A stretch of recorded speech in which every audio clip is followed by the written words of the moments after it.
Nitumie nafasi hii kwanza kuwashukuru sana wanachama wetu na Watanzania wote ambao wamejitokeza leo kwa ajili ya kesi ya mwenyekiti wetu wa chama.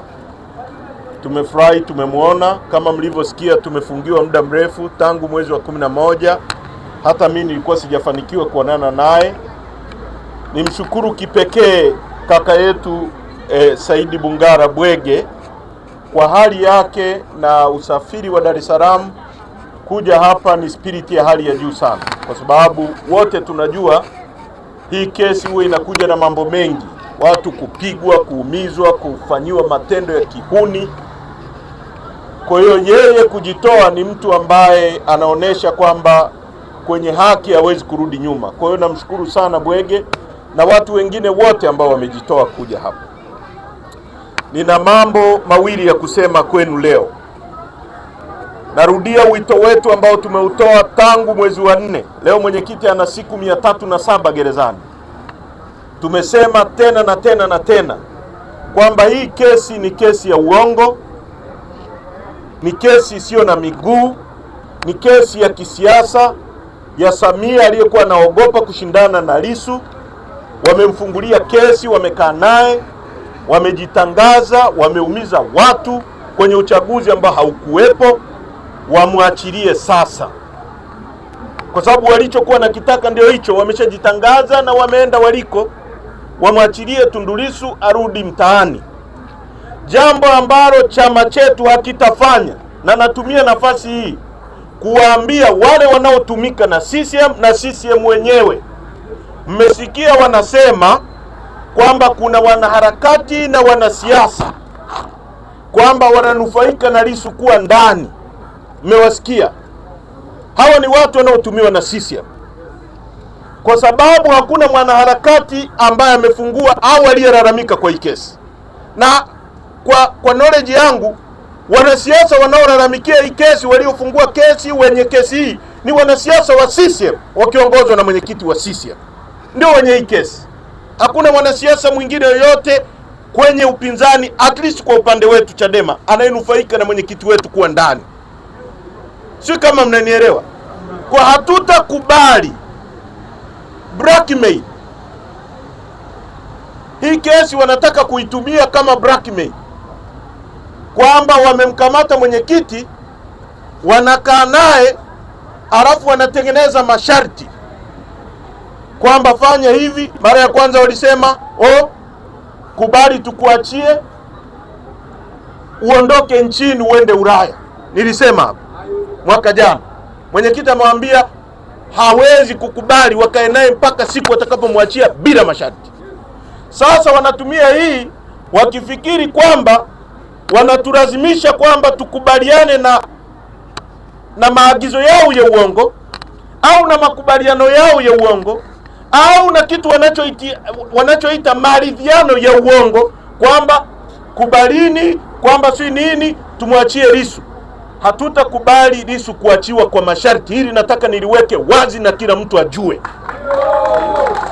Lissu alikamatwa kwa uongo, aachiwe bila masharti yoyote, arudi barabarani, na sisi waache uoga, tukutane nao mbele ya wananchi, mtu kwa mtu, na wananchi waamue nani wanataka waongozi.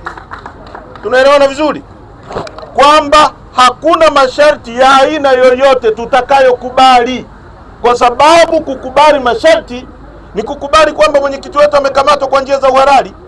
Tunajua mwenyekiti alikamatwa akiwa kwenye ziara tuliokuwa tunafanya ya no reforms no election, akatungiwa kesi ya uongo ambayo amekaa naye mpaka sasa.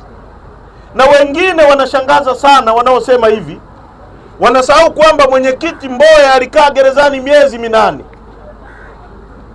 Wakati ule mwenyekiti Mboya alipokuwa gerezani, yule anayesema hayo mambo ni mwanasiasa gani na mwanaharakati gani alikuwa ananufaika na Mboya kuwa ndani, tofauti na CCM na Rais Samia na chama chake? Haya masharti ya kutishia kufuta chama au kufanya si vitendo vya aina gani ili tukubaliane na masharti yao, wanajidanganya sana. Wanadili na watu tofauti kabisa ambao hawawajui. ANC ilifutwa na makaburu, lakini haikufutika kwenye mioyo ya wananchi wa Afrika Kusini, kwa sababu ilikuwa ni hewa, ni oksijeni yao, ni oksijeni ya mabadiliko. Chadema ni oksijeni ya mabadiliko kwenye nchi hii, ni oksijeni ya uchumi. Huwezi kuifuta, imevuka level hizo za kufutwa. Leo ninavyozungumza na nyie, nimeona wanachama wetu kule Migori wamejenga ofisi leo, wanaezeka. Yaani chama kimefungiwa, wanachama wanajicoordinate, wanajenga ofisi na wanaezeka katika mazingira magumu haya, wanafanya shughuli za chama. Hiyo inakwambia nini? Kwamba hiki sio chama unachoweza kuua kama unavyofikiri, ni kujidanganya. Magufuli alisema hivyo kwamba Chadema itakufa. Imekufa? Imekufa. Tuliposema hatuendi kwenye uchaguzi bila mabadiliko, uchaguzi umefanyika? Kuna uchaguzi uliofanyika? Kuna kura zilizopigwa? Hata hao wanachama wao wanaosema wanachama walienda kupiga kura. Maana yake ili hata watu wa CCM wajitokeze kupiga kura, lazima Chadema iwepo. Ndio maana nasema Chadema ni oksijeni kwa kila mtu kwenye nchi hii.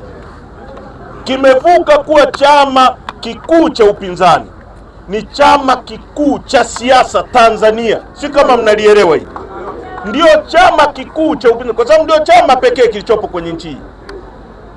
Ndio maana wanachama wetu wanaweza kusafiri. Nimeona watu kutoka Sumbawanga everywhere wako hapa kwa sababu ya namna ambayo chama chetu kimeshajijenga na kina upendo wa hali ya juu. Kwa hiyo nimetaka niyaseme hayo kwamba hatutakubali masharti ya aina yoyote, hatutakubali blackmail ya aina yoyote.